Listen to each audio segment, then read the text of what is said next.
Thank you for staying with us.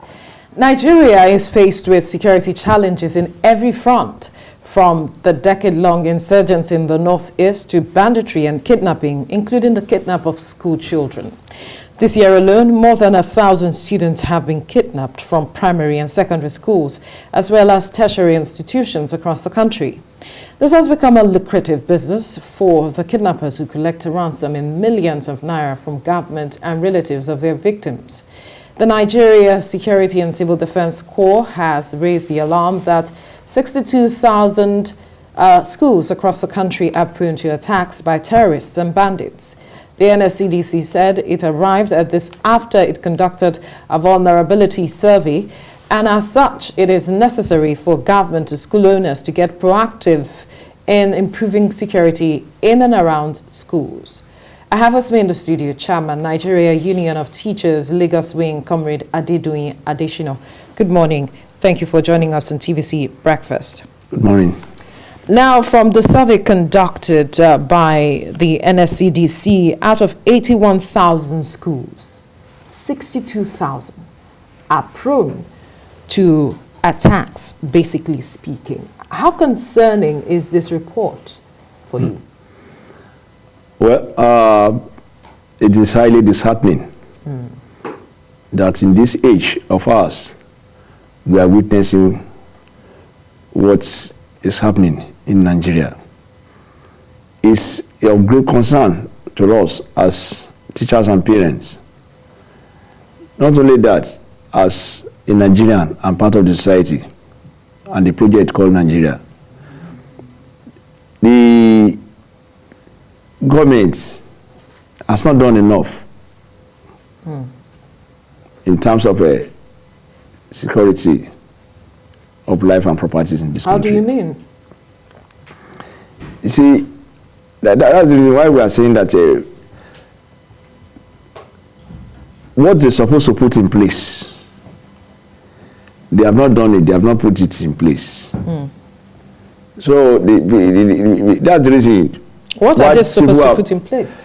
The security network, what's the ratio of police to the citizen in the country? What's the ratio of the NSCDC members to the larger society? You see, until our government puts their priority right, and that's the reason why people are clamoring for state police. Because neighborhood policing is much more paramount. Because in your community, when you see any movement, any strange movement, you know each other within your community. You have gone out, you have posted a police officer, this is from Borno State, to Ondo State. How will he know the terrain? How will he know the people within the community? Well, we have seen some states adopt some local security apparatus to addressing these gaps that we see when it comes to the security network. How well have we used that to address the situation in schools? You see, those people that are organized that local security, do they have the firepower to face those bandits? They don't have it. Somebody that is within gun, with somebody that is carrying AK-47, that at a go about 30, 40 rounds at a go, with somebody with just a dig gun. See, the people, those who are just doing it, they just put their life online to make sure that they repel that whatever we can do to assist in this direction, we'll be able to do it. That's what is happening as a result of the local vigilantes that are combined this thing. You see, what we are saying is that when you look at our security apparatus and security architecture, it is not well organized in a way that that can combat all those things. Most of our schools now, what is supposed to put in place, they are not there. You see, the power is not on. The power generation is at the lowest ebb, whereby they're supposed to have security camera at a distance with people watching it. So when some people are approaching that place, they'll be able to know those the alert will be raised, and they can call for reinforcement to assist. But what is they supposed to install those things? I think I remember about 5 or 6 years ago in Lagos State, when the students of Ebola were kidnapped.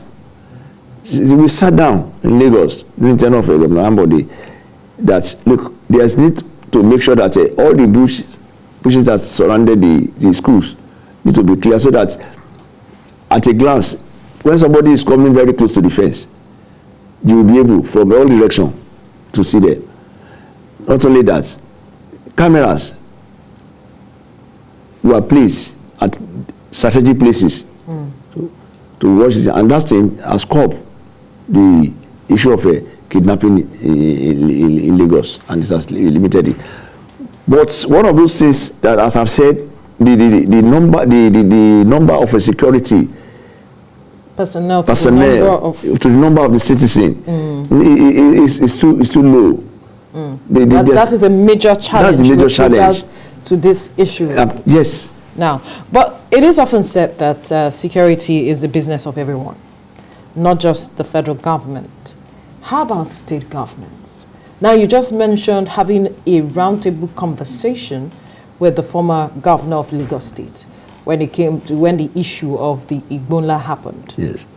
What is the role of states such that perhaps your union across all states can begin to engage state governments to bridge in this gap that we see? Because children are involved, teachers are also involved in this. Many of our members have been killed. Right. Many of our members have been killed in Northeast and Northwest. You see, the problem we are having is that majority of the government of the day, I said, they have not placed their priority right. You see, when you are talking, it's not enough for you to dialogue with the deaf. We have to be careful with such words. These are very strong words. Yes, because when you are talking to somebody, when you are making your opinion, you are canvassing opinion. But then they see you, because you are not part of the political structure, you are not part of the political elites. They look at. You're saying they are playing politics with the children, the lives of the children? What is that saying, what it is? What I'm saying is that if you want to put it that way, I will so accept. Because if you are suggesting. I am not suggesting, because you are saying. What I'm telling you, if we are suggesting to the government, like the one we did in Lagos State, and they listen to us, and they know that it works a magic. But how many of those people, how many in the country, we are talking of the larger, so we are not limiting it to Lagos State now. Because the 62,000 schools is not just it's not in Lagos. It's across the federation. Yes. So what we are saying is that majority of those people, because you are not part of the political elite, at times when you give them a memorandum, or you give them a memoranda on some things to be done, they don't take it very seriously. They don't look at it from the perspective of it. Members of the Nigeria Teachers Union, have they spoken or had a conversation with state governments that is generating this reaction that I'm getting from you? What I'm saying is that we do compare notes. Right. Across the federation. I'm telling you now the position we have had in Lagos State and what we have done in Lagos State. I understand. And Lagos State, they counted us as a stakeholder in education and in the polity of the state. But we are saying majority of our states are not looking at that direction, because if you are not a card carrier, you are not this, you are not that. At times when you make your opinion, the opinion will not count. Is that okay? Yes. But at the end of the day, at long run, they will not feel that somebody might call the attention to it that so time these people they said this thing. You see a mark of regret in their exclamatory something. So that's what I'm saying. But it's not enough for those people at the helms of affairs to be doing it alone, because it's a collective responsibility. It's collective business. It's joint responsibility of all. Either you are a political class, you are an elite class, you are a civil servant, whatever class, or you artisan, everything. Because all hands Even must be as on deck. parents. Yes, because all hands must be on deck. Because what you feel may not affect you, that is going to affect other people. May eventually affect the person that is very close to you, very dear to you, to your heart. So that's the reason why everybody must come together to work as a force to combat all these menaces. Perhaps a lot of persons do not understand how it has been. You mentioned earlier that a lot of your members have been killed. Yeah. Talk to us more from that window, how this has impacted the union. Those who have been killed, do we have figures to them? Yeah, I cannot quote. I don't want to give you wrong this thing, but they are in thousands. Especially in Borno, Adamawa, Taraba. The teachers from there, from Northeast, many of them have been held down as a result of this Boko Haram, banditry, and all those things. So we all of us are sad about it. So how is this impacting education? Because education is key. What I would like. Definitely, it's going to have negative impact on education, because if people are studying under unconducive environment, teaching learning is taking place under serious phobia. Those who are in the boarding school, they cannot stay. They may be thinking that any moment from now I can be whisked away. You see, there's going to be a divided interest. They will be looking at, they will be thinking of how they are going to come very safe. The lack of concentration will set in. Most of those things that you are teaching them, comprehension may not take place, because people are studying under threat and phobia.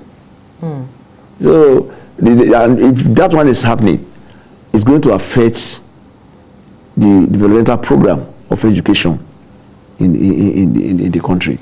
But are we looking at looking at other ways of addressing these issues, where if the state government is not being responsive, as you said earlier, are we looking at perhaps having conversations with parents to see what they can do for schools, how they can come together to perhaps put up things that use of technology, for instance, to addressing the situation? Yeah, you see, parents also, they are contributing their little quota, the little one they can do. And don't forget, most people that are vulnerable, they are the downtrodden masses. The few ones that are in private school that they are kidnapping, if you compare the ratio of those people that are affected with the issue of this banditry and the Boko Haram, all those things, the ratio of the elite class and all those things, because the elite class, some of them can afford to send their children outside the country to go and study. But what of a pepper seller, a groundnut seller, a tomato seller there?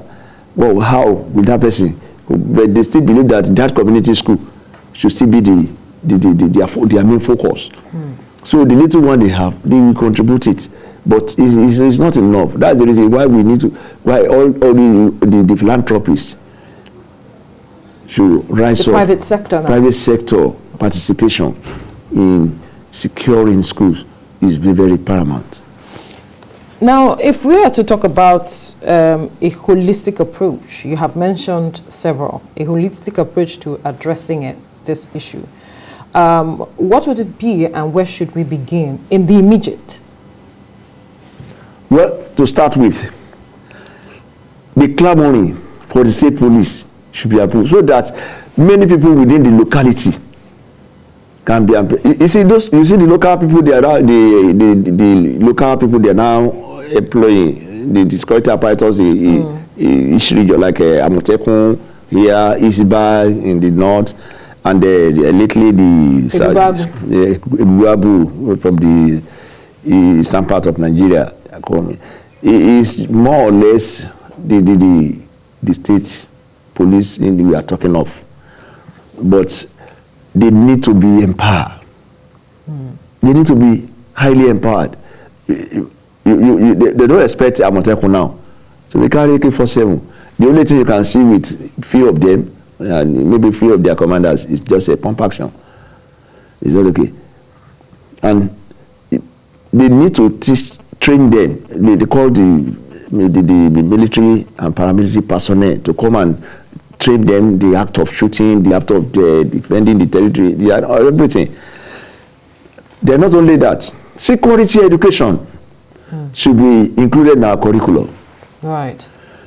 So that people will have in-depth knowledge of how to decipher when there's going to be challenge of security.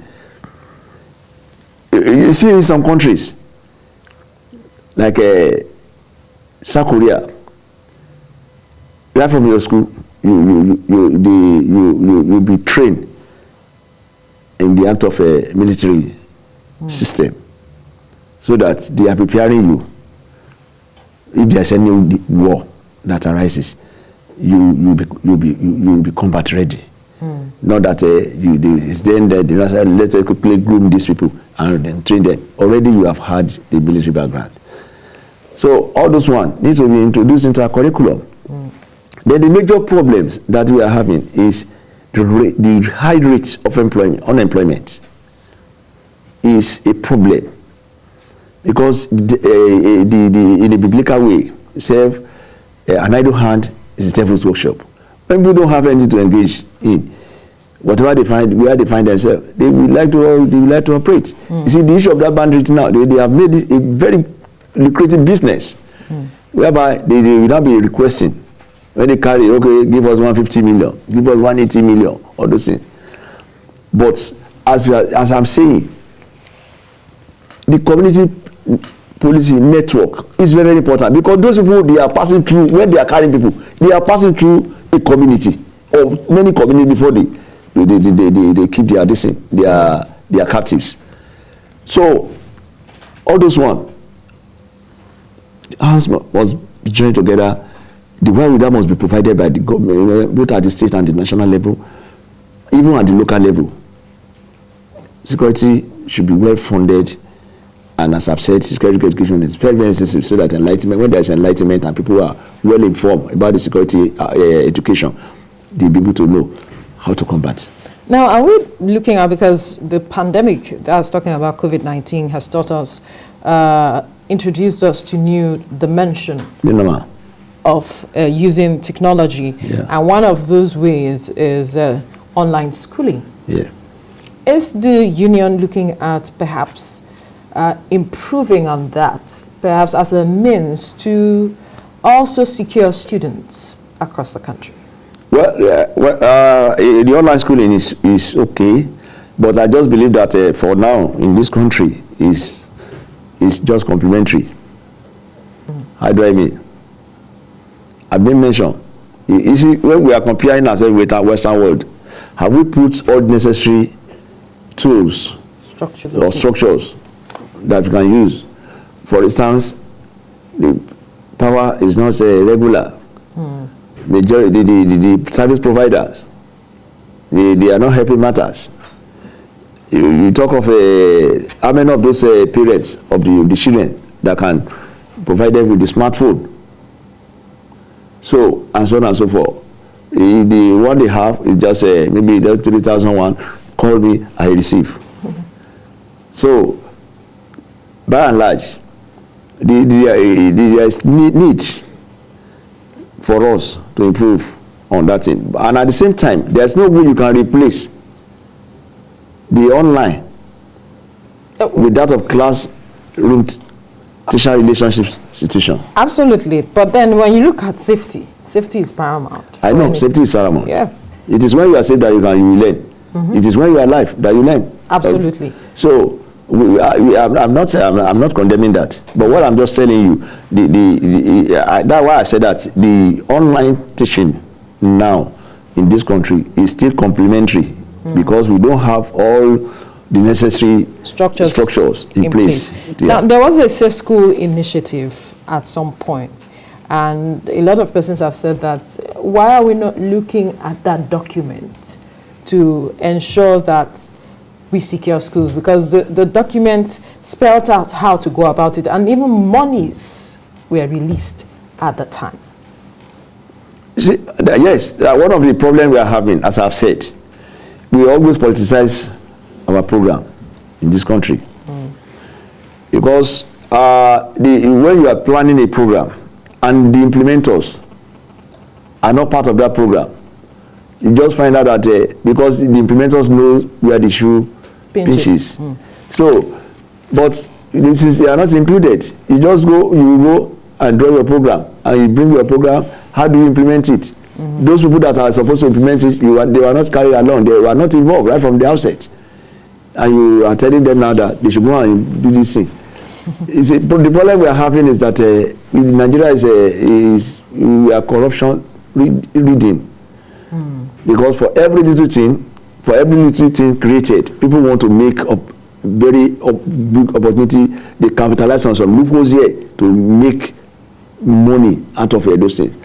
We are not thinking of what we can give to Nigeria, but we are thinking of what can we get from Nigeria. That is what is affecting most of our administrators and leaders. We do hope that from all that you have said, that action is taking as quickly as possible, because having 62,000 schools across the country prone to attacks out of 81,000 schools across the country, that's a lot. It's actually more than 50%. That's a lot. We do hope that the stakeholders are listening and will do the needful as soon as possible. Thank you, Chairman, Nigerian Union of Teachers, Lagos Wing, Comrade Adedoyin Adesina, for your time on the program. Thank you.